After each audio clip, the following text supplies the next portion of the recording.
अस्सलाम वालेकुम। जर्नल का क्वेश्चन नंबर 3 आज हम लोग चेक करेंगे। आप लोगों ने उसको सॉल्व किया।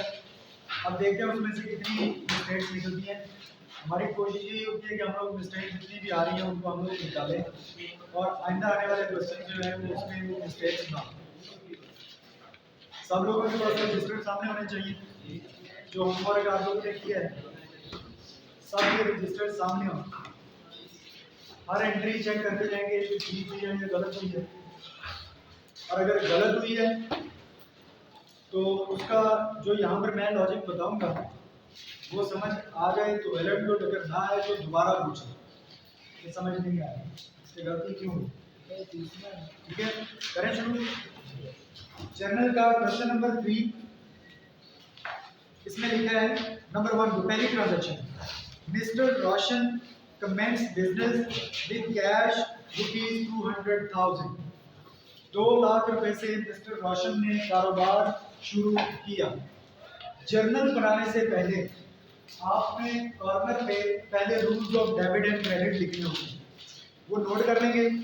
फिर साथ एनालिसिस करेंगे, फिर साथ हम लोग जर्नल में इसकी एंट्री पास करेंगे। ठीक है, तो सबसे पहले हम लोग अपने rules of debit and credit लिखते हैं। Assets, expenses, revenues, liabilities, capital. याद हो गए पांचों? और डेबिट एंड क्रेडिट, इजाफा, कमी,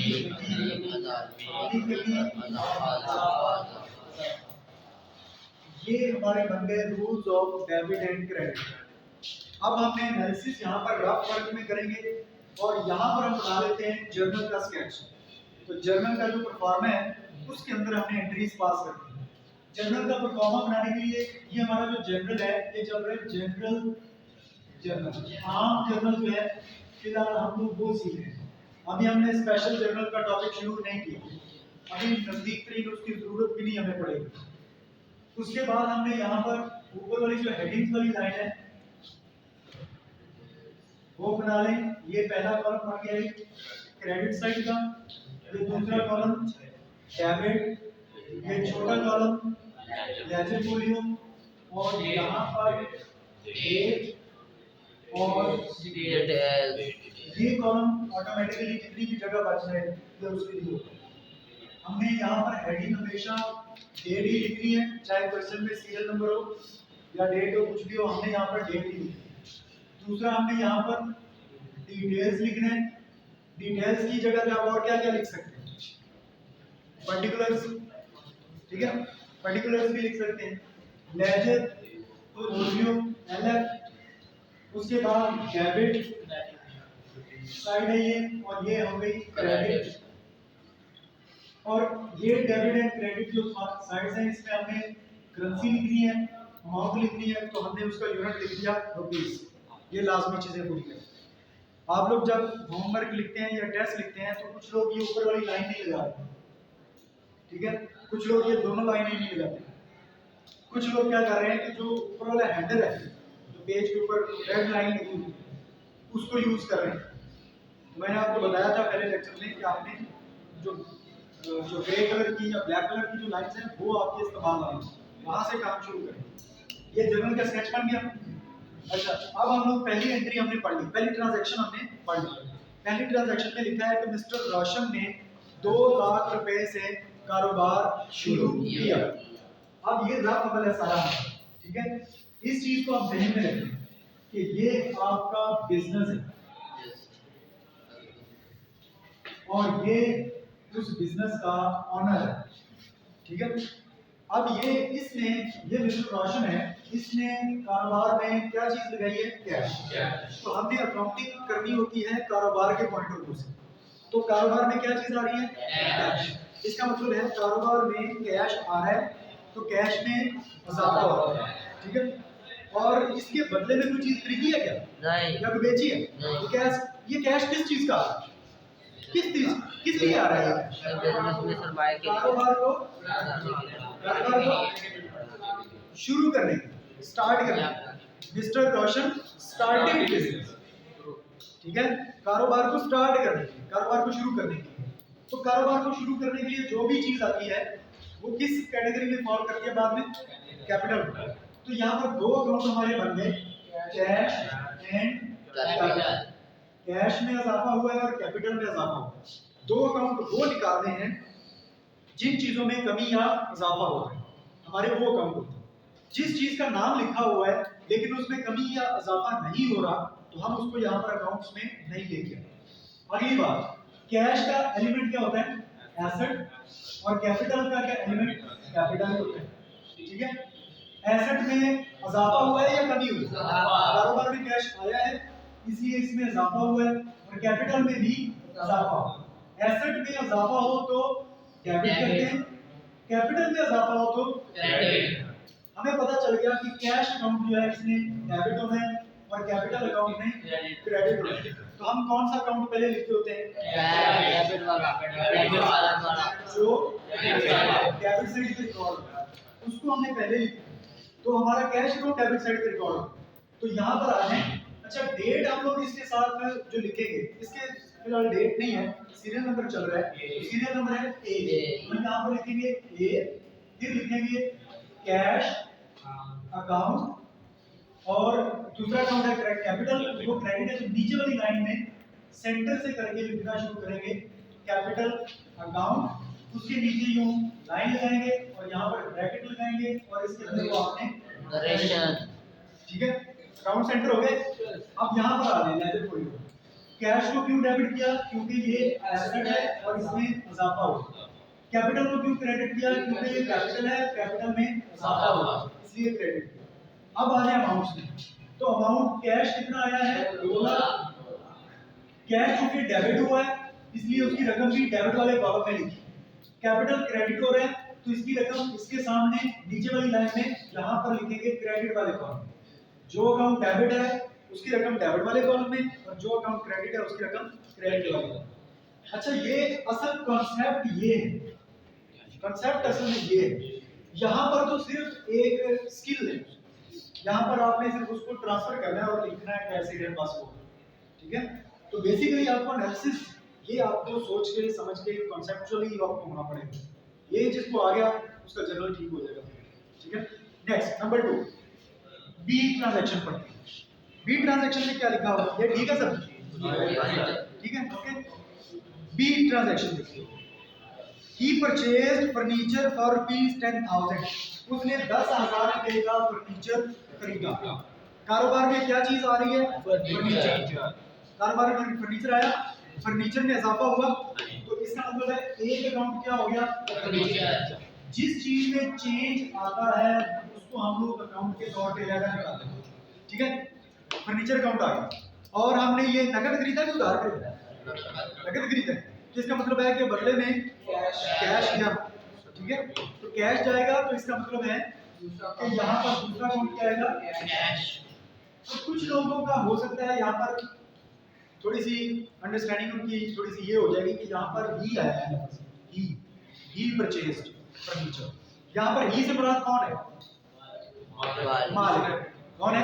मालिक। मिस्टर, क्या नाम था उसका? मिस्टर, मालिक का नाम क्या था?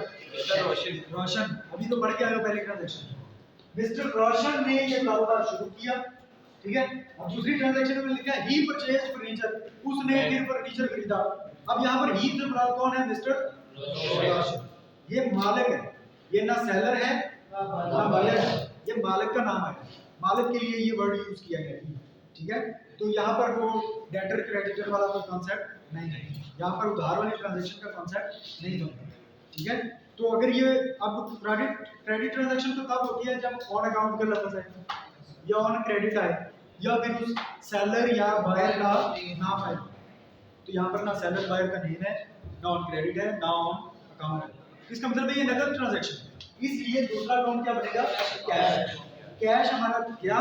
फर्नीचर आया, दो चीजों में चेंज आया, वो दोनों चीजें हमने निकाल के लिखा, यही हमारे अकाउंट्स है। अब डायरेक्ट हम लोग तरह करते हैं, इसमें से डेबिट कौन सा हो? फर्नीचर डेबिट हो, क्यों?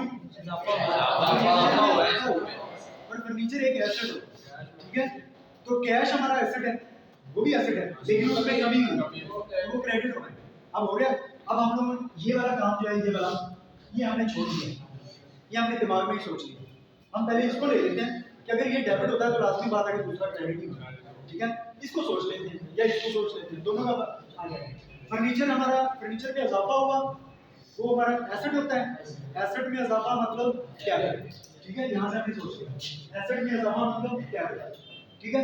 तो पहले हमने वो अकाउंट लेंगे, तो एंट्री पास करते हैं डेट वाले कॉलम में सी, डेबिट अकाउंट कौन सा होना है, furniture, furniture account debit. Credit कौन सा अकाउंट होना है, कैश, वो यहाँ पर आ गया दूसरी लाइन में, कैश, कैश अकाउंट।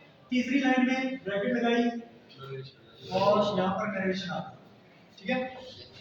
अब यहाँ पर आ जाए डेबिट पॉइंट, फर्नीचर को क्यों डेबिट किया है, एसेट में इजाफा हुआ इसलिए डेबिट।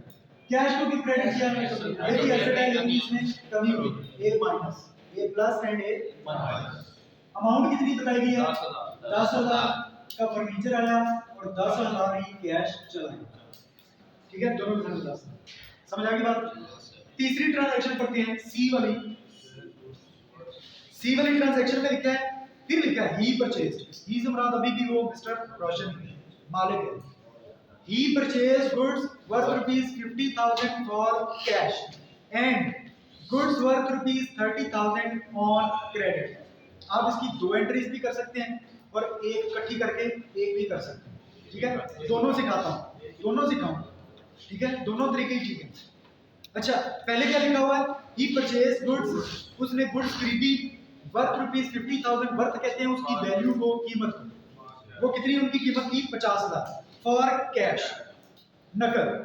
एंड फिर आगे दूसरी बात शुरू होगी, एंड और क्या वो खरीदा, एंड गुड्स, और फिर गुड्स खरीदी वर्थ रुपीज 30,000, उनकी कीमत कितनी है 30,000 ऑन क्रेडिट, उधार।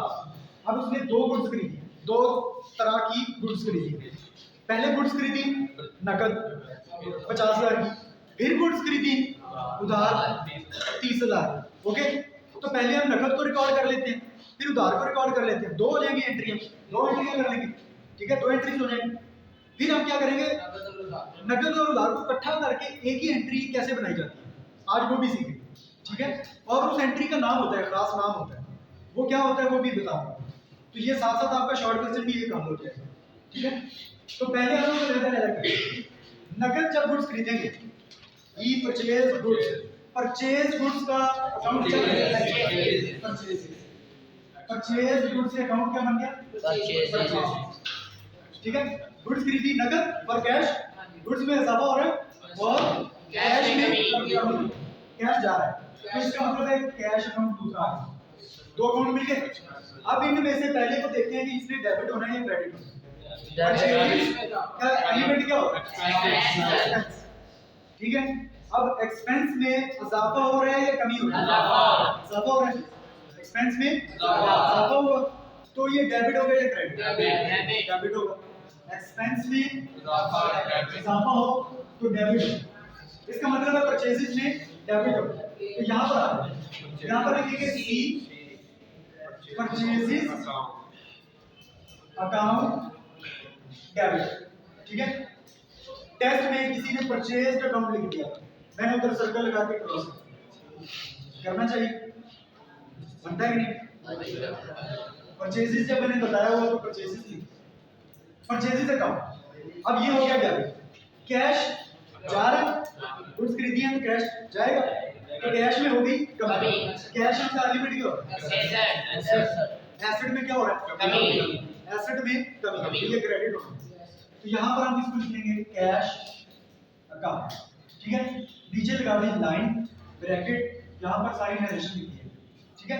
ये नकद वाली गुड्स अभी हमने रिकॉर्ड की, नकद वाली से, तो नकद वाली कितनी है 50,000, अमाउंट इसकी 50,000, यहाँ पे भी 50,000। अभी इसका रीजन लिखते हैं, परचेजेस को क्यों डेबिट किया, क्योंकि ये एक्सपेंस है ई और इसमें इजाफा हुआ है प्लस ई प्लस।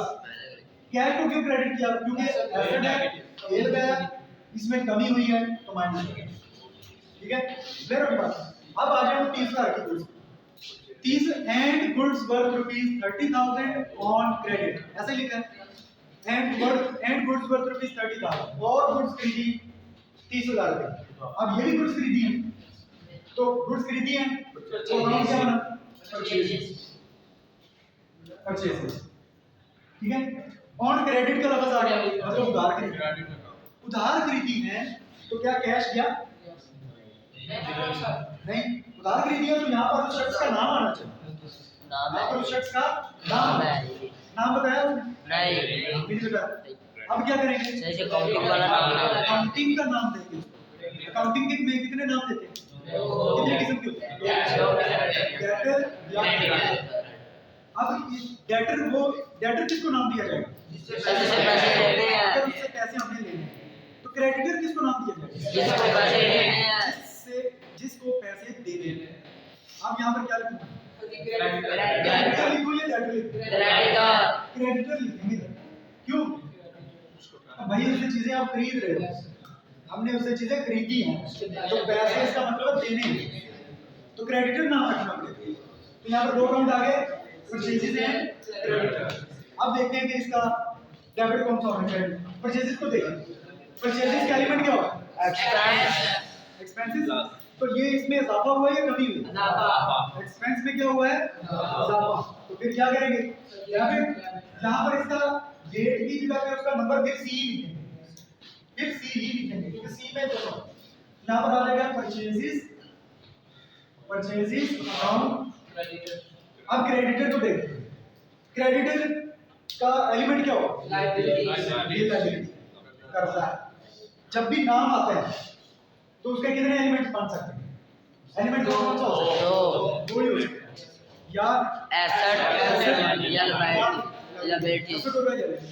या तो पैसे लेने होंगे और तो कुछ भी नहीं होगा, इसके पैसे हमने देने हैं, तो ये हमारे ऊपर कर्जा है, लायबिलिटी है। तो लायबिलिटी में इजाफा हुआ या कमी हुई? इजाफा। जब चीजें उधार खरीदोगे तो कर्जा बढ़ेगा कि कम होगा? बढ़ेगा। लायबिलिटी में इजाफा होगा, तो लायबिलिटी में इजाफा होगा, लायबिलिटीज में इजाफा होगा, लायबिलिटी में इजाफा होगा, क्रेडिट, इसमें क्रेडिट। तो परचेजेस अकाउंट डेबिट हुआ और क्रेडिटर, अब मैं यहाँ पर ओआर लिखता हूँ, आप लोग ईआर लिख रहे हैं, ठीक है? तो जरा ठीक करें। तो क्रेडिटर अकाउंट क्रेडिट हो, नीचे लगाएंगे लाइन, ब्रैकेट लगाएंगे, नरेशन लिख देंगे, ओके? अब परचेजेस को क्यों डेबिट किया? एक्सपेंस में इजाफा हुआ, ई प्लस। क्रेडिटर को क्यों क्रेडिट किया? लायबिलिटीज में इजाफा हुआ, एल प्लस, ओके?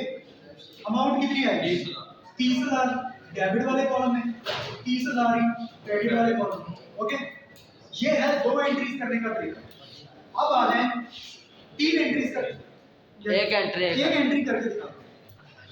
लेकिन आपने ये करना है, या तो दो एंट्रियां कर लें या फिर कोई इकट्ठी एंट्री कर लें, लेकिन ये नहीं करना। क्या नहीं करना पड़ेगा? ये दो लहरा भी कर दें और इकट्ठी वाली भी करना। ये एक तरीका बनाओ, या दो कराओ एंट्रीज या एक इकट्ठी वाली कराओ, ठीक है? इकट्ठी वाली करने का तरीका बताओ कैसे हो सकता है, देखेंगे। उसमें क्या क्या होगा?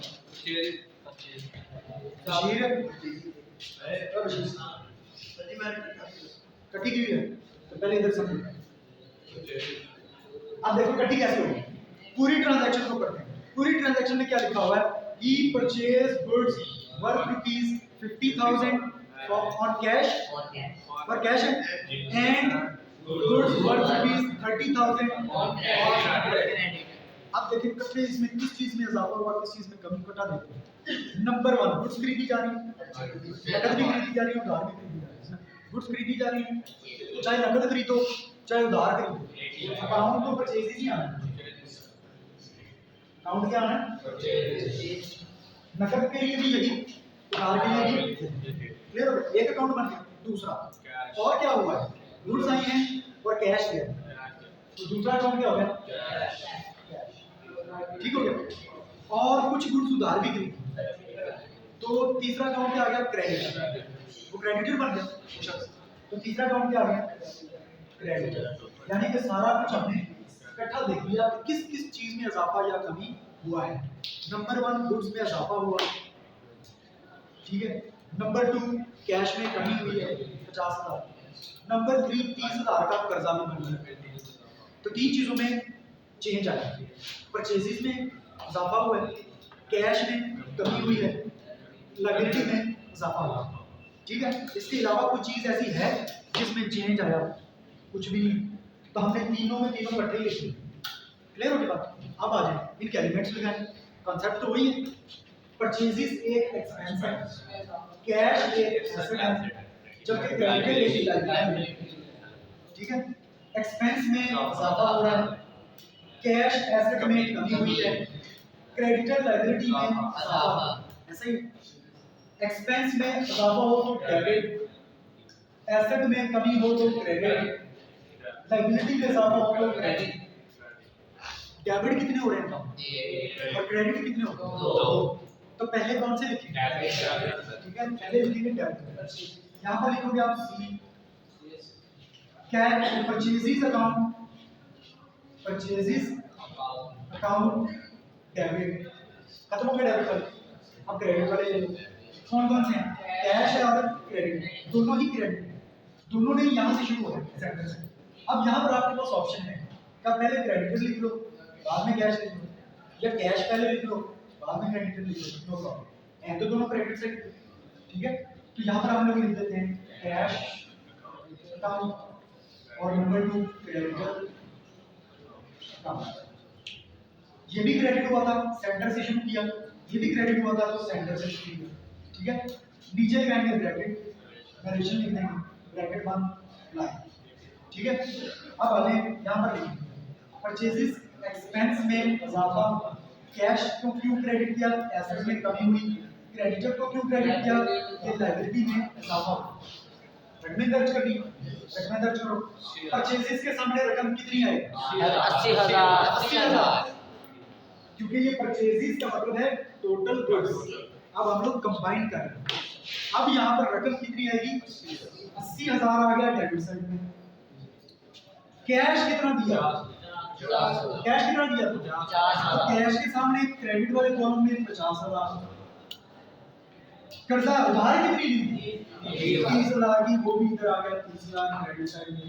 अब देखो क्रेडिट वाले कॉलम में रकम कितनी आ रही? 80,000। कैश वाले कॉलम में कितनी आ रही? तो दोनों रकमें हमेशा बराबर होनी चाहिए। समझ आ गई बात? इस एंट्री को कहते हैं कंपाउंड एंट्री। इस एंट्री का नाम क्या है? जिसमें अच्छा ये ऊपर वाली जो है ये है सिंपल एंट्री, सादा। समझ आ गई बात? ये सिंपल एंट्री, ये कंपाउंड एंट्री। फर्क क्या दोनों में? फर्क क्या है? अभी फर्क सही उसमें से परचेजेस वाले कॉलम को सही अलग करके लिखा, सही 2 कॉलम बनाए हैं, और उसमें से एक कॉलम इकट्ठा करके सही पूरी ट्रांजैक्शन को एक सही 3 ट्रांजैक्शन में किया, सही परचेजेस जो है इसको इकट्ठा करके लिख दिया। और तो सही है। और कुछ बताना चाहिए? फर्क क्या दोनों में? क्या इसमें और इसमें सादा सा बस एक ओनली सिंपल सा फर्क क्या नजर आता है? इसमें और इसमें कुछ फर्क है? इसमें और इसमें क्या फर्क है? भैया सिंपल सी ये इसमें 2 अकाउंट है, इसमें 3 अकाउंट है। सादा बात है, सिंपल बनाओ, मुश्किल बनाने की जरूरत नहीं है। अब देखो एक मिनट, टाइम कुछ और है, क्वेश्चन में बाद में ले लो। हो गया? ये सादा एंट्री है, सादा एंट्री में हमेशा 2 अकाउंट हुआ करेंगे। जिस एंट्री में 2 अकाउंट है, एक डेबिट एक क्रेडिट, वो कहलाती है सिंपल एंट्री। ये भी सिंपल एंट्री है, ये भी सिंपल है, ये भी सिंपल है, ये भी सिंपल। ये कंपाउंड है। क्यों? जिस एंट्री में 2 से ज्यादा अकाउंट आ जाए, चाहे क्रेडिट साइड पे 2 हो, डेबिट साइड पे 1 है, या डेबिट साइड पे 2 हो, क्रेडिट साइड पे 1 हो, या हमने एक एंट्री पहले की थी जिसमें बिजनेस स्टार्ट हुआ था 3 चीजों से, तो उसमें 3 डेबिट थे, 1 क्रेडिट था, वो भी कंपाउंड है। ठीक है, यानी कि जब डेबिट साइड पे या क्रेडिट साइड पे या दोनों साइडों पे एक से ज्यादा अकाउंट हो जाते हैं, तो उसको हम नाम क्या दे देते हैं? Compound entry. क्लियर हो गई बात? ये शॉर्ट क्वेश्चन आता होता है कि what is the difference between simple entry and compound entry? इन दोनों में फर्क क्या है, सिंपल और कंपाउंड? तो क्या लिखेंगे? सिंपल एंट्री में 2 अकाउंट होते हैं, एक डेबिट एक क्रेडिट, जबकि कंपाउंड एंट्री में 2 से ज्यादा अकाउंट होते हैं, 3 हो सकते हैं, 4 हो सकते हैं, 5 हो सकते हैं, 10 हो सकते हैं, जितने मर्जी, लेकिन 2 से ज्यादा होते हैं। 2 डेबिट 1 क्रेडिट, या 1 डेबिट 2 क्रेडिट, या 3 क्रेडिट 1 डेबिट, या 3 डेबिट 1 क्रेडिट, कुछ भी हो सकता है। लेकिन 2 से ज्यादा अकाउंट होंगे। Is that clear? यहाँ तक हो गया, समझ आ गया? बाकी एंट्रीज इंशाल्लाह नेक्स्ट लेक्चर में करेंगे। यहाँ तक ये